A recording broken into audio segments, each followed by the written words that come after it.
Bonjour et bienvenue à tous. Je suis Barry Chernomamidou, responsable IHSE, animateur de la plateforme 224. Animateur de la plateforme 224 qui a ses officiel en Guinée-Conakry.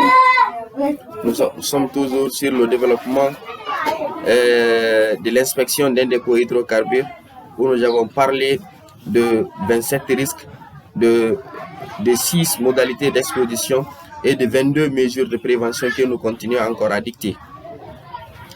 Donc, nous avons dit dans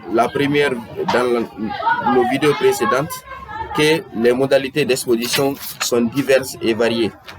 Donc, au niveau des postes de chargement, il y a des risques, l'emplissage des bacs, donc la maintenance des installations, l'amélioration de la qualité des produits, la surveillance des sites, la surveillance des travaux. Donc, ça génère beaucoup plus de risques sur les travailleurs. Et là, nous savons, la plateforme est là pour sauver non seulement les travailleurs, mais aussi, c'est pas une plateforme, disons, qui enseigne, mais c'est une plateforme qui fait des rappels. Donc, nous allons, tous les 27 risques avérés qu'on a dictés sur cette plateforme, nous avons décidé de faire une simulation de projets réels, d'un projet réel dans un dépôt hydrocarbures en service. Donc, nous avons choisi le secteur BTP.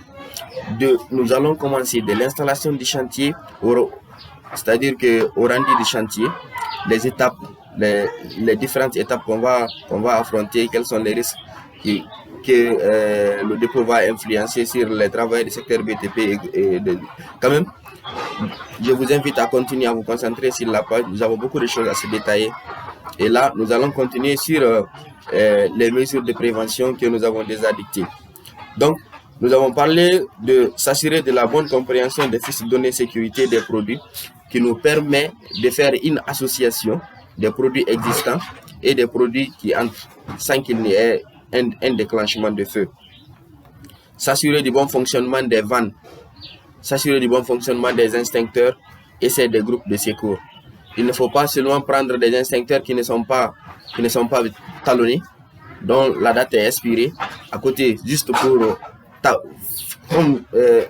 ce qu'on appelle ici des tapes à l'œil. Donc, assurez-vous que c'est vraiment fonctionnel. Donc, assurez-vous que les groupes de secours qui sont dans le dépôt hydrocarbures, qui peuvent aussi animer les différents canaux que nous avons parlé dans notre vidéo précédente. Donc, pour pouvoir enclencher et protéger contre l'incendie, sont bien fonctionnels. Donc, les poubelles qui sont dans le dépôt hydrocarbures doivent être bien vidées et organisées selon le type de déchets.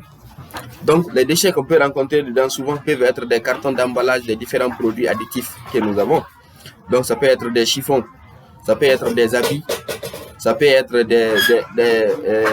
aussi des gants de rechange qui sont souillés. Donc, une fois qu'ils sont touchés par le pétrole, il ne faut pas les prendre et les abandonner dans l'environnement. Donc, il y a forcément un traitement qu'on doit faire sur eux pour ne pas impacter l'environnement comme nous l'avons dicté au niveau des risques. Donc, s'assurer de la présence des équipements de protection individuelle, équipements de protection collective adaptés à la tâche à réaliser. Donc, c'est un point très important. Les EPI et les EPC. On demande des priorités des équipements de protection collective tant que possible. Mais, nous allons revenir là-dessus sur un thème spécial. Donc, s'assurer que tout intervenant porte les tenues en coton ou en fibre synthétique. Nous sommes dans un dépôt hydrocarbures où il peut avoir le feu d'un moment à un autre. Donc, les habits que nous devons porter doivent respecter certaines caractéristiques en cas où tu es attaqué par le feu, que l'habit brille et tombe. Et si vous remarquez que vous portez un habit qui n'est pas coton ou fibre synthétique, ça peut se coller sur votre corps et vous connaissez la suite. Donc, c'est pourquoi le type d'habit est aussi très bien choisi. Ce n'est pas un hasard. Donc, s'assurer de la stabilité des passerelles, escaliers et échelles. Donc, une fois que c'est défaillant, il faut signaler. Il ne faut pas dire souvent le mot on va se débrouiller, on n'a pas le choix. Donc, tu es ton propre responsable. C'est pourquoi nous avons signalé dans les mesures de prévention précédentes que nous n'avons pas besoin des mineurs. Donc, tu es un majeur, tu es bien réfléchi. On t'a recruté parce que tu es en bonne santé. Donc, si tu es venu horizontalement, il ne faut pas accepter de retourner verticalement à la maison. s'assurer de l'absence de l'orage. Ça, c'est surtout pour la saison pluvieuse. Donc, il faut s'assurer qu'il n'y a pas de l'orage qui peut aussi impacter sur la sécurité. Sur la sécurité, vous savez, on parle bien de l'incendie d'explosion. Donc, sur la sécurité du dépôt.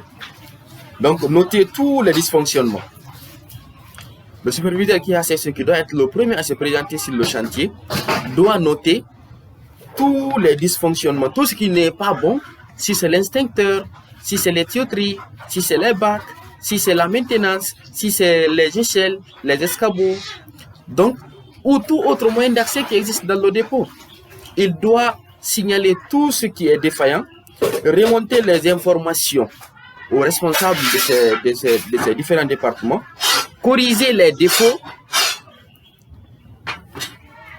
avant de donner le feu vert. Nous savons, dans nos vidéos précédentes, nous allons parler de cela.